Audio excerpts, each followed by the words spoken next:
Kita lanjutkan ke bab 2, yaitu tentang pengukuran. Nah, di SMP dulu pernah belajar tentang pengukuran ya, pastinya ya. Kalau kalian masih ingat, ini di sini ada tentang ini mikrometer. Maaf, ini micrometerscope, ini jangka sorongnya. Kira-kira seperti itu nanti kita akan belajar mengukur-ukur gitu ya. Ini ya, pengukuran berapa kira-kira temperatur atau panjang meja. Nah, ini yang pertama besaran ya. Besaran itu apa? Satuan itu apa? Kalian masih ingat apa itu besaran? Besaran adalah segala sesuatu yang dapat diukur dan dapat dinyatakan dalam angka. Ya, sedangkan satuan adalah sesuatu yang menjadi pembanding dalam pengukuran. Ya. Nah, ada berapa jenis besaran? Ya, ada 2, yaitu besaran pokok dan besaran turunan. Apa sajakah itu? Kita lihat ya. Kita lanjutkan ke macam-macam besaran pokok ya. Ada berapa? 7 ya. Dan satuannya apa saja? Ini ya, kita ingat-ingat kembali. Ada massa, satuannya kilogram ya atau kg. Panjang satuannya meter. Waktu satuannya sekon. Arus listrik satuannya ampere. Jumlah zat satuannya mol. Suhu satuannya Kelvin, dan yang terakhir intensitas cahaya satuannya kandela ya. Nah, kalau besaran turunan itu apa ya? Kalau namanya turunan ya berarti diturunkan, besaran yang diturunkan dari besaran pokok. Contohnya luas, satuannya meter persegi. Kecepatan satuannya meter per sekon. Massa jenis kilogram per meter kubik. Nah, itu contoh-contoh besaran turunan, masih ada banyak yang lainnya. Terus ini kita lanjutkan ke dimensi ya, dimensi dari besaran pokok dan turunan. Nah, di SMP mungkin kalian belum dapat ini dimensi, kita lihat dulu. Jadi panjang itu kan besaran pokok, dimensinya adalah L. Nulisnya itu dikasih kurung ya, kurung tegak, kurung buka, dan kurung tutupnya kurung tegak, dan huruf kapital. Jadi lambangnya itu L kalau panjang, kalau massa M, kalau waktu T ya, kuat arus I, suhu ini bacanya theta ya, seperti huruf O, terus ada garis di tengahnya. Terus intensitas cahaya satuannya dimensinya J, dan jumlah zat dimensinya adalah N. Nah, kalau besaran turunan dimensinya apa? Jadi misalnya kita ambil saja yang mudah. Luas itu kan misalnya panjang kali lebar. Nah, panjang tadi dimensinya adalah L. Lebar itu termasuk juga panjang, ya kan? Dimensinya juga L. Jadi L kali L adalah L kuadrat. Ya. Atau kalau kalian bingung ya, kalau misalnya ingat dengan satuannya luas kan meter persegi. Nah, meter itu satuan dari panjang, dimensinya panjang adalah L, makanya persegi ya, jadi ada persegi gitu ya. Terus massa jenis itu kan satuannya kilogram per meter kubik, atau kalau kilogram itu satuan dari massa, berarti dimensinya M ya.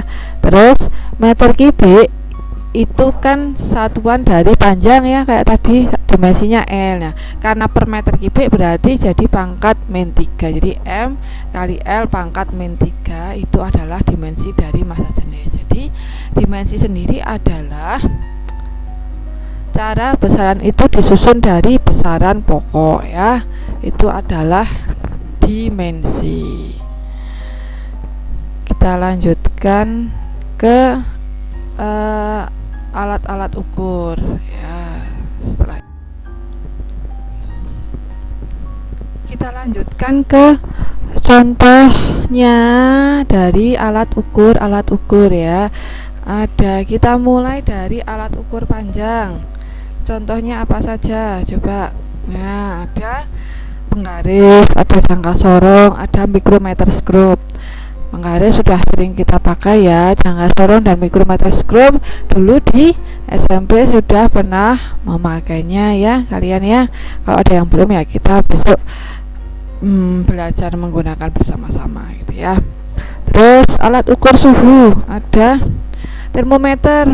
Termometernya juga ada macam-macam ya, ada termometer alkohol, termometer raksa, termometer digital. Nah, sekarang ada lagi termogan ya. Jadi seperti senjata itu ya, untuk saat-saat pandemi seperti ini sering sekali kita gunakan.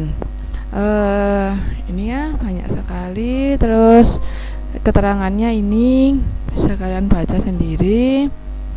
Terus alat ukur massa, yang sering dipakai ya timbangan. Ilmiahnya itu kita pakai kata-kata neraca. Di sekolahan kita punya neraca digital, neraca pegas, dan neraca 3 lengan, 4 lengan kita punya, tapi kalau neraca 2 lengan kita tidak punya ya. Terus alat ukur waktu yang sering kita gunakan untuk praktikum ya stopwatch ya. Kalau ini ya jam dinding ya dulu ya kita pakai. Terus ini jam matahari, jam pasir itu dulu ya, orang-orang mau menghitung waktu ya, menentukan waktu pakai jam matahari maupun jam pasir. Sekarang udah ada jam dinding ya, bahkan jam digital itu harganya juga sudah berjuta-juta ya. Ini sekarang alat ukur listrik ya. Alat ukur listrik ini ya, coba ini ada berbagai macam, ada V, ada A, ada V lagi, ada A. Ini apa ya, kita bahas bersama-sama. Ini voltmeter DC ya. Ini ampere meter DC. Ini adalah ohmmeter ya. Voltmeter alat untuk mengukur tegangan, ampere meter alat untuk mengukur kuat arus, ohmmeter alat untuk mengukur hambatan ya. Terus ada voltmeter AC, ini ampere meter AC, ini multimeter. Nah, coba kita perhatikan bedanya voltmeter DC dan voltmeter AC. DC direct current, arus langsung ya. Jadi bisa untuk mengukur tegangan yang langsung. Kalau AC itu alternatif current atau bolak-balik. Nah, bedanya apa toh? Kalau ini untuk mengukur tegangan yang langsung ya, kalau ini bolak-balik. Jadi bedanya di sini alatnya ini, coba perhatikan bawahnya V itu garisnya lurus. Kalau yang voltmeter AC itu bawahnya V itu bergelombang ya. Itu untuk membedakan AC dan DC ya. Oke, bedanya DC tahu ya, kalau DC itu misalnya ya di baterai, kalau yang AC ya misalnya yang arus dari tegangan dari PLN gitu ya.